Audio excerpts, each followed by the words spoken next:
ലൈംഗിക ചുവയുള്ള ദ്വയാർത്ഥ പ്രയോഗങ്ങളിലൂടെ ഒരാൾ അപമാനിക്കുന്നതായി സിനിമാ താരം ഹണി റോസ്. ഉദ്ഘാടന ചടങ്ങിന് പോകാൻ വിസമ്മതിച്ചതിന് പ്രതികാരം വീട്ടുന്നതായും താൻ പോകുന്ന പരിപാടികളിൽ പിന്തുടർന്നെത്തി ഇയാൾ അപമാനിക്കുകയാണെന്നും നടി. സമൂഹ മാധ്യമങ്ങളിലൂടെയാണ് നടിയുടെ പ്രതികരണം. എസ് ശ്രീകാന്ത് വിവരങ്ങളുമായി ചെന്നു. ശ്രീകാന്ത്, അതാരാണ് എന്ന് ഹണി റോസ് പറയുന്നുണ്ടോ? എന്താണ് നടിയുടെ കൃത്യമായ പരാതി?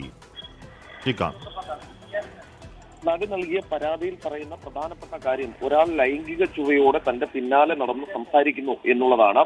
ഇതിൽ ഈ നടി ഹണി ആളുടെ പേര് പറഞ്ഞിട്ടില്ല. ചൂണ്ടിക്കാണിക്കുന്ന പ്രധാനപ്പെട്ട കാര്യം, ഇയാൾ ഇതിനു മുൻപ് ഇയാളുടെ ഒരു കട ഉദ്ഘാടനത്തിന് പോയിട്ടുണ്ട്.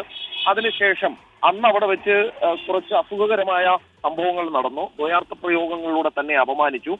അതിനുശേഷം പിന്നീട് ഇയാൾ വിളിച്ച ഈ ഉദ്ഘാടന ചടങ്ങുകൾക്കൊന്നും തന്നെ പോയിട്ടില്ല. അതിന്റെ പകയാണോ എന്നറിയില്ല. അതിനെ തുടർന്ന് താൻ പോകുന്ന സ്ഥലത്തൊക്കെ വരുന്നുണ്ട്, തന്നെ ദ്വയാർത്ഥ ഈ പ്രതികരണങ്ങളിലൂടെ അപമാനിക്കുന്നുണ്ട്. ഇതിനെതിരെ താൻ കൃത്യമായി തന്നെ ഏതെങ്കിലും തരത്തിൽ നിയമ നടപടികൾ സ്വീകരിക്കേണ്ടതുണ്ടെങ്കിൽ അത് സ്വീകരിക്കും എന്നതടക്കമുള്ള കാര്യങ്ങൾ നടി പറയുകയും ചെയ്യുന്നു. ഇതിൽ പേര് പറഞ്ഞിട്ടില്ല. പക്ഷേ വലിയ പണമുള്ള വലിയ പണത്തിന്റെ അഹങ്കാരമുള്ള ഒരു വ്യക്തിയാണ് ഇത് എന്ന രീതിയിൽ ഒരു സൂചന ഹണി റോസ് നൽകിയിട്ടുണ്ട്.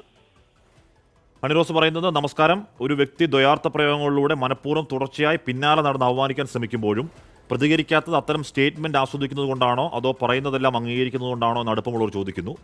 ഈ വ്യക്തി പിന്നീടും ചടങ്ങുകൾക്ക് എന്നെ ക്ഷണിച്ചപ്പോൾ ഞാൻ പോകാൻ വിസമ്മതം പ്രകടിപ്പിച്ചതിന് പ്രതികാരമെന്നോണം ഞാൻ പോകുന്ന ചടങ്ങുകളിലെല്ലാം മനഃപൂർവ്വം വരാൻ ശ്രമിക്കുകയും കഴിയുന്ന ഇടത്തെല്ലാം സ്ത്രീത്വത്തെ അപമാനിക്കുന്ന രീതിയിൽ എൻ്റെ പേര് മാധ്യമങ്ങളിലൂടെ പറയുകയും ചെയ്യുന്നു. പണത്തിൻ്റെ ധാർഷ്ട്യത്താൽ ഏതു സ്ത്രീയും ഒരാൾക്ക് അപമാനിക്കാൻ കഴിയുമോ?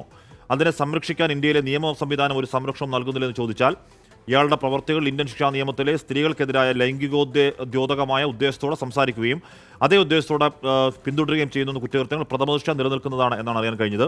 ഞാൻ വ്യക്തിപരമായി മാനസിക വികൃതം ഉള്ള ഇത്തരം പുലമ്പലുകളെ പുച്ഛത്തോടെയും സഹതാപത്തോടെയും അവഗണിക്കാറാണ് പതിവ്. അതിന് എനിക്ക് പ്രതികരണശേഷി ഇല്ല എന്നർത്ഥമില്ല. ഒരാളുടെ വ്യക്തി സ്വാതന്ത്ര്യത്തിൻ്റെ വ്യാഖ്യാനത്തിൽ മറ്റൊരാളുടെ വ്യക്തി സ്വാതന്ത്ര്യത്തെ അപമാനിക്കാനുള്ള സ്വാതന്ത്ര്യമല്ല എന്ന് തന്നെ ശക്തമായ ഭാഷയിൽ ഹണി റോസ് പറയുകയാണ്. എന്തായാലും അതാരാണ് ഏതാണ് എന്നതിനെക്കുറിച്ചൊക്കെ പരാതിയിൽ പോലീസ് അന്വേഷണം നടത്തട്ടെ.